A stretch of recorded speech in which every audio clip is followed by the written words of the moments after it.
Voyant la foule, il fut ému de compassion pour elle, parce qu'elle était languissante et abattue, comme des brebis qui n'ont point de berger. Alors Jésus dit à ses disciples, la moisson est grande, mais il y a peu. Priez donc le maître de la moisson d'envoyer des ouvriers dans sa moisson. Amen. J'aime bien cet extrait qui est un refrain repris par l'Union des femmes chrétiennes et généralement aimé et apprécié de plusieurs d'entre nous. Mais très souvent, on se pose la question de savoir si lorsque nous parlons de la moisson qui est grande, nous pesons chaque aspect de cette expression forte de Jésus. La moisson est grande. On dira autrement, les champs sont mûrs, la récolte est prête, et le Seigneur a besoin d'hommes et de femmes qu'il va enrôler et qu'il engagera dans le champ de la moisson. Avant d'entrer dans l'élément qui nous intéresse ce matin, qu'il me soit permis de planter le décor en situant quelque peu le contexte dans lequel Jésus-Christ prononce ce discours ou donne aux siens cet enseignement et par la suite les envoie en mission. Les 3 années de ministère de Jésus ont fortement été marquées par d'incessantes polémiques autour de sa personne et de sa mission. Après avoir délivré une personne tenue par un démon muet, une vive polémique naît sur les sources de sa puissance.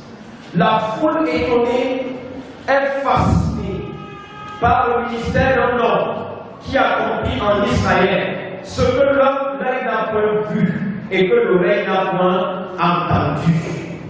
Elle s'exclame en ces mots: jamais pareille chose ne s'est vue en Israël.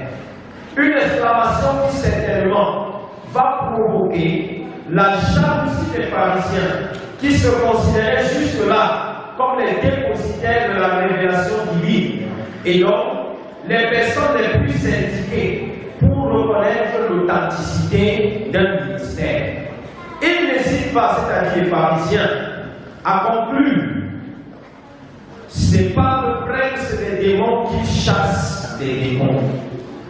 Jésus, après avoir entendu ce que disent ou pensent les pharisiens à son sujet, ne se laisse aucunement distraire par ce discours des cannibaux qui ne visent qu'à dénigrer son ministère et entamer son image. Son but n'est pas de défendre sa messianité, mais de faire la volonté de celui qui l'a envoyé. Souvenez-vous qu'à l'âge de 12 ans, lorsque ses parents le cherchaient, alors qu'ils croyaient qu'il était égaré à Jérusalem, Jésus leur a dit: m'en nourris pas. Ne savez-vous pas que je dois m'occuper des affaires de mon Père?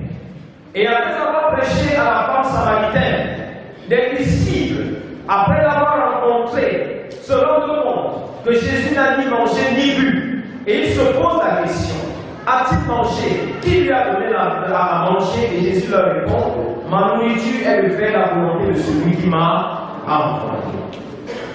Le bruit que les gens répandent au sujet de Jésus, je veux dire que les pharisiens veulent répandre au sujet de Jésus, expose en fait leur aigreur, leur jalousie, leur incompétence, leur nullité et même leur impuissance.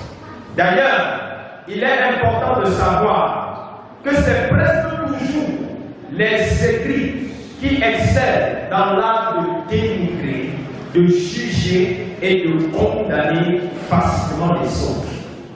Mais que le bruit ou que les bruits des pharisiens soient répandus sur Jésus, il restait focalisé sur sa mission.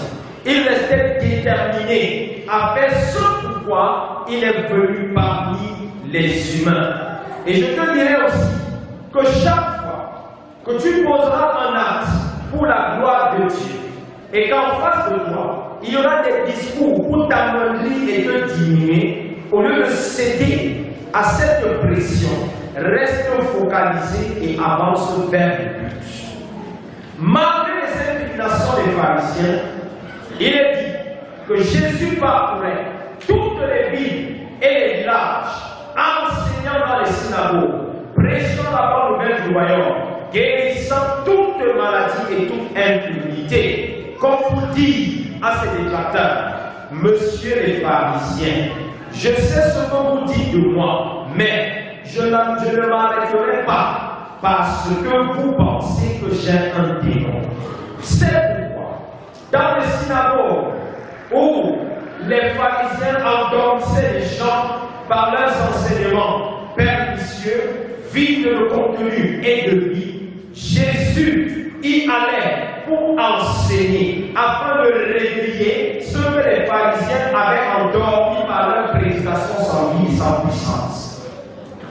Il libère et guérit ceux qui, depuis des années, sont sous le leadership des pharisiens, mais malgré les messages qu'ils écoutaient jusque-là, malgré leur engagement à respecter les exigences de la loi, sont restés terrorisés par les maladies et les démons. Une manière de démontrer que ce n'est ni la philosophie, ni la théologie qui délivre, mais c'est l'évangile de puissance qui a franchi et qui restaure. Vous avez beau faire de prononcer de beaux discours, de grands discours, avec des mots bien placés, tant que ceux-ci sont gagnés de la puissance de Dieu, ça ne communiquera rien à personne. Et c'est ce que les pharisiens ont passé des années à faire. Ils étaient très éloquents, ils faisaient de longues prières, ils se promenaient partout avec leur tenue, mais leur apparence n'a rien apporté aux personnes qui les écoutaient, alors que la seule présence de Jésus suffisait pour qu'un malade soit guéri. Il était donc normal qu'il soit aigri et frustré, parce qu'un homme jeune de surpoids a fait ce que même les plus grands d'entre eux n'ont pas pu faire. Jésus, pendant qu'il enseignait, pendant qu'il se déplaçait pour prêcher, fait face à une foule accablée par la foule de ses problèmes. Je le prends. Jésus fait face à une foule accablée par la foule de ses problèmes, à une foule terrorisée par le diable, avec des vies qui laissent à désirer. Cette foule est languissante et inquiète. Elle est abattue et sans repère. C'est de cette foule que Jésus a compassion. Jésus souffre avec elle. Jésus est malade en lui-même de se rendre compte qu'il y a des personnes qui ont soif, mais à côté, il n'y a personne pour leur donner à boire. Elle a des leaders qui ne se soucient pas d'elle. Ses peines et ses misères ne préoccupent pas ceux qui sont supposés les conduire. Et d'après les dires de Jésus, cette foule était comme des brebis qui n'avaient point de berger.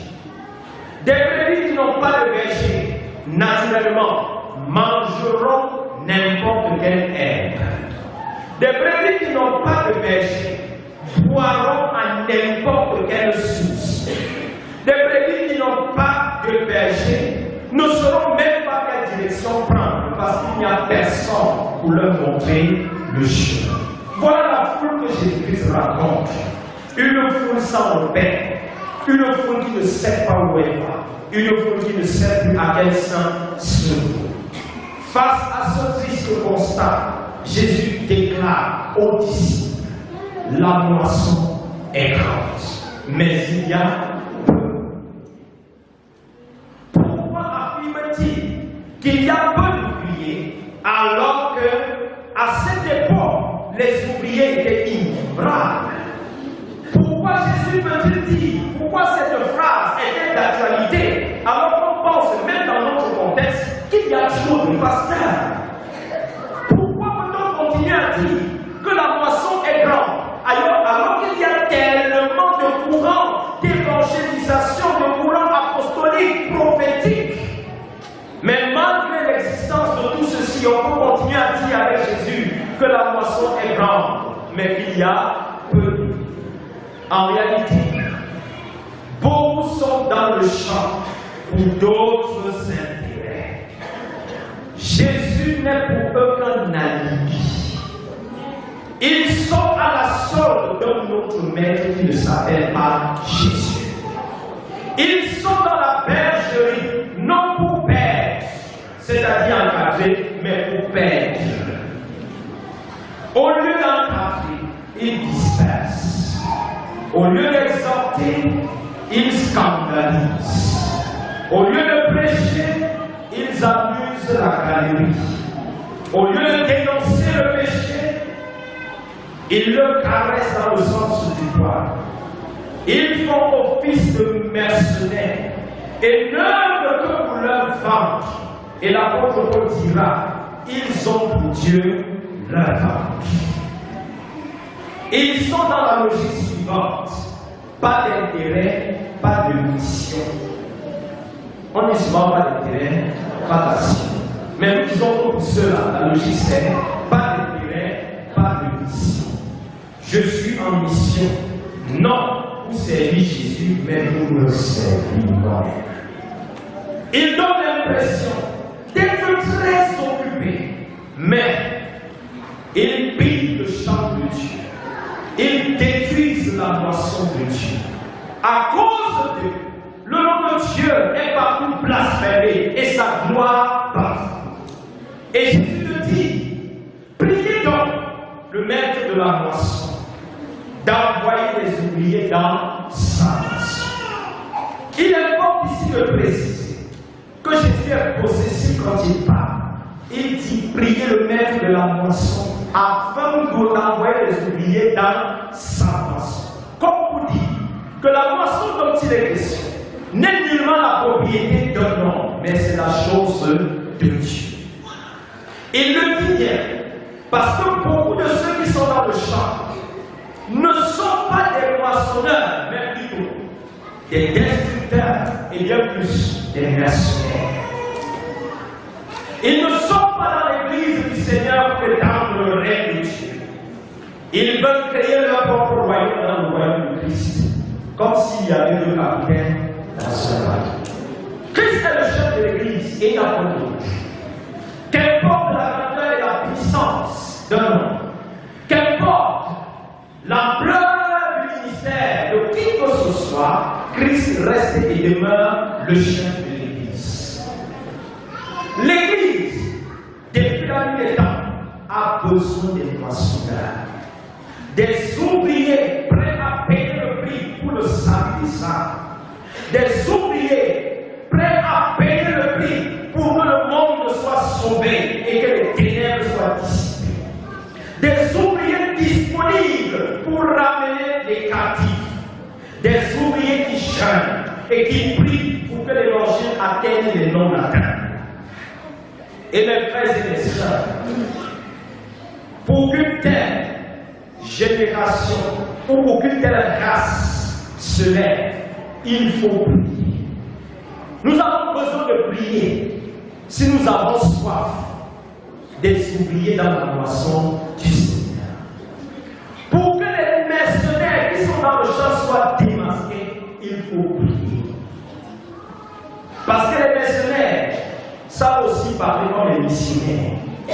Ils savent s'habiller comme les missionnaires. Ils savent tenir le langage des missionnaires. Et si vous vous abusez, ils vont vous défier sur votre propre terrain. Ils savent grimacer.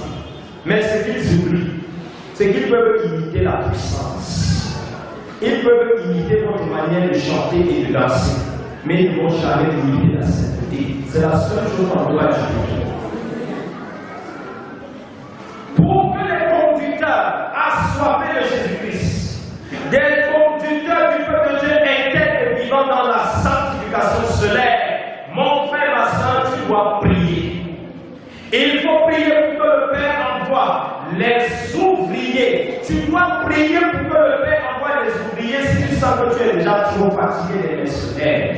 Et sache que si tu ne pries pas, si tu ne te lèves pas, rien ne sera fait. Nous attendons tellement que Dieu agisse, mais le Seigneur attend aussi que ses fils se lèvent et prient. Il a dit, si mon peuple, celui qui est invoqué mon nom, supplie, prie, cherche ma face et se détourne de ses mauvaises voies, je l'exaucerai des cieux.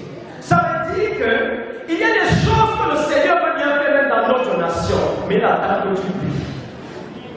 Il y a des choses que le Seigneur va accomplir autour de toi, même dans ta propre famille, mais il faut que tu pries. Mais on veut prier. Nous passons généralement le temps à nous comporter comme des policiers ou des enquêteurs, dont le but est de faire le constat et de tirer des conclusions. Dieu ne t'a pas envoyé sur terre faire des constats, mais tu es ici en mission. Tu n'es pas venu constater que le monde s'en va vers la dérive. Tu n'es pas venu constater que le satanisme se répand. Tu n'es pas venu constater que le lesbianisme est en train de prendre la place du mariage. Tu n'es pas venu constater que l'ennemi a tellement déployé des stratégies que presque partout il s'est introduit. Si nous voulons simplement faire des constats et ne rien faire, nous aurons à la fin nos yeux pour pleurer. Et puis encore, nous risquons d'être envoyés dans cette barre ténébreuse. C'est maintenant, mon frère et ma soeur, qu'il faut se lever. Jésus, conscient de cela, a dit en son temps qu'il faut que quelque chose soit fait. C'est pour cette raison qu'il envoie ses disciples.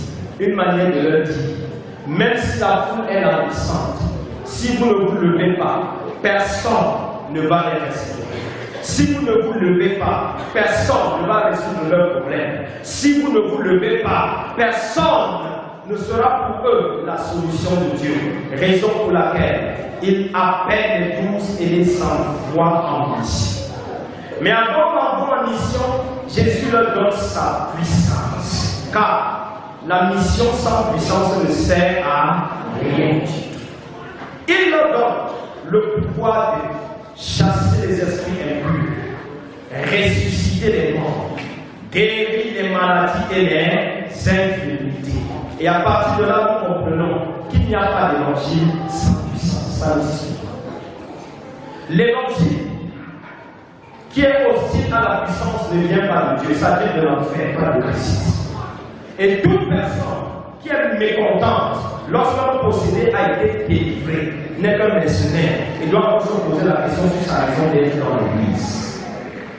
Jésus, dont nous prêchons, est un Jésus de puissance, est un Jésus libérateur, est un Jésus qui ne se réjouit pas de voir les personnes captives, est un Jésus qui ne se réjouit pas de voir les personnes tenues par les puissances des ténèbres, est un Jésus qui ne se réjouit pas de voir les gens voilés et masqués par le prince de ce monde. Il apporte la vie partout où la mort s'est installée. Il apporte la santé partout où la maladie avait fait son vie. Mes frères et mes sœurs, Jésus les envoie en mission, mais pour réguler toutes choses, afin que ça n'aille pas dans tous les sens, il établit des garde-fous. Premièrement, Jésus leur dit, donnez gratuitement ce que vous avez reçu. Et en ses propres termes, il dit, vous avez reçu gratuitement, donnez gratuitement. Que veut-il dire? Ne vendez pas les dons que je vous ai gracieusement accordés. Ne vendez pas vos services. Ne vendez pas ce qui vient d'en haut. Ne faites pas des dons et des ministères en capital et ne transformez pas l'Église en boutique. Voilà le message de Jésus. Mais nous pouvons nous interroger. Est-ce que beaucoup de ceux qui se sont levés au nom de Jésus ont bien saisi ce que le Maître a dit? Sinon, d'où viennent les consultations prophétiques payantes? Sinon, d'où viennent les délivrances facturées? Sinon, d'où viennent les cliniques spirituelles? Où se vendent l'eau, le sel, les balais, les pompes et tout ce qu'on connaissait que je ne connais pas? D'où viennent ces choses? Si ce n'est de la cupidité des hommes qui est une idolâtrie. À cause de la cupidité, Plusieurs sont devenus des petits commerçants qui ont établi leur comptoir dans l'église du Seigneur. Mais Jésus a dit que la maison de son Père n'est pas la caverne des voleurs. Et vous comprenez que si nous ne prions pas dans notre génération, les voleurs vont prendre même la place des serviteurs de Dieu. Jésus ensuite a dit, ne mettez rien dans votre bourse. Faites attention à vouloir assurer vos arrières. Parce que plusieurs vont sur le champ de mission. Ils sont animés de l'esprit de on ne sait jamais. C'est pourquoi ils se préparent. Ils s'encombrent. Mais Jésus te dit, va en mission et ne t'encombre de rien. Parce que moi-même, je sais de quoi tu auras besoin. Et je vais pouvoir tes besoins. Ne vous encombrez pas, nous dit Jésus. Celui qui vous appelle est fidèle et il pourra avoir besoin. Et quand il dit ne prenez pas de bourse, Jésus sait très bien ce qu'il dit. La bourse, c'est quoi dans notre contexte? C'est le porte-monnaie, c'est ça, non? Si tu prends un porte-monnaie, le porte-monnaie peut en chemin ne pas contenir la monnaie et contenir peut-être une gosse. Parce que le simple fait d'avoir la bourse te tente de mettre dans la bourse autre chose que la puissance de Dieu. Tu n'as pas besoin de bourse, le Saint-Esprit c'est ta bourse. La troisième chose que j'ai vue, il dit ne prenez ni ça, parce que vous allez être tentés. Ça c'est moi qui ne disais pas Jésus. Vous pouvez être tentés de mettre dans votre sac des parfums, des talismans, pour faire tomber les gens, alors que ma puissance seule suffit. Je suis le vent, je suis le souffle, je suis la puissance. Et parce que je suis tout cela à la fois, vous avez juste besoin de moi. Vous n'avez pas besoin de ça. Servez-moi, dit Jésus, et je prendrai soin de vous, car l'ouvrier mérite sa nourriture. J'ai beaucoup aimé Jean, Matthieu parle. Matthieu n'a pas dit l'ouvrier mérite son salaire, pour qu'on passe autant avec la philosophie du mot salaire. Mais il a dit l'ouvrier mérite sa nourriture. Autrement dit, servez le Seigneur fidèlement, il vous nourrira. Consacrez-vous à Dieu, prendra soin de vous. Ceux qui servent le Seigneur d'un cœur sincère ne manquent de rien. David a expérimenté, il pouvait dire l'Éternel est mon berger, je ne manquerai de rien. On ne peut pas servir Jésus-Christ et être pauvre. Ce que je dis est fort, mais c'est vrai. Lorsque vous servez le Seigneur, il vous enrichit. Et la Bible dit qu'en Jésus, vous avez été enrichis de toute manière. La bénédiction que vous avez, ce n'est pas ça après quoi les autres font. Votre bénédiction vient d'ailleurs. Ça vient de lui. Et parce que ça vient de lui, ce qui est dans ce monde, vous l'attirez simplement parce que Christ qui est en vous est déjà votre bénédiction. La moisson est grande, disait Jésus, mais il y a peu d'ouvriers. La moisson est grande, mais les ouvriers sont peu. La moisson est grande, mais beaucoup d'ouvriers sont distraits. Et parlant de distraction, aujourd'hui c'est grave. Voyez, amenez à la disposition des hommes afin de les définir l'essentiel. Il est très facile aujourd'hui de passer des heures sur son téléphone, mais difficile de passer des minutes dans la présence de Dieu. La moisson est grande, mais les ouvriers sont en train de WhatsApper, de Facebooker, de Twitter. La moisson est grande, mais les ouvriers sont en train de courir après l'argent. La moisson est grande, mais les ouvriers sont distraits par les passions et les plaisirs de leur chair. La moisson est grande, mais le champ est infecté par des ouvriers véreux. Priez donc, afin qu'on ait des ouvriers intègres, consacrés et détruits.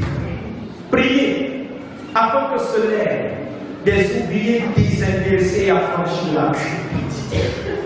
Priez, afin que se lèvent des ouvriers qui prêchent Jésus et non des doctrines pernicieuses. Priez, afin que se lèvent des ouvriers qui conduisent les brebis, non vers la perdition, mais vers le vrai pâturage.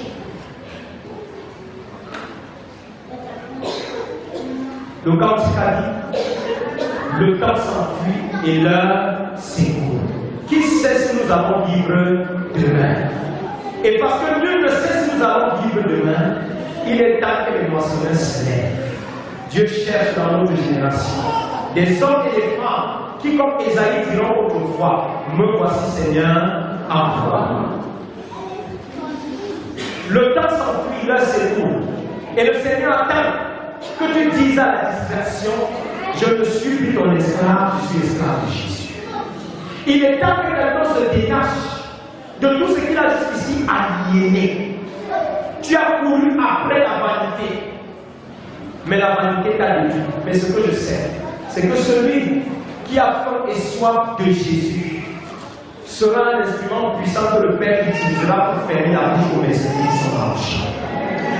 Les mercenaires sont trop nombreux, mais si nous ne nous levons pas, on risque de prendre même les lampadaires et croire que ce n'était qu'une étincelle à cause de l'épaisseur des ténèbres. Levons-nous, mes frères, levons-nous, mes sœurs. L'heure est grave. L'ennemi a envahi le champ de la mission. Et si nous ne supplions pas le Père afin qu'il envoie les moissonneurs, afin qu'il envoie les ouvriers dans la moisson, nous risquerons de pleurer parce que les mercenaires ont tout pillé. La moisson est grande, mais il y a peu de fruits. Priez donc le maître de la moisson d'envoyer les ouvriers dans sa moisson. Si le Seigneur nous a donné les oreilles pour comprendre, écoutons ce qu'il nous dit ce matin. Et nous vont comme des moissonneurs pour dire à l'ennemi, c'est ainsi. Amen.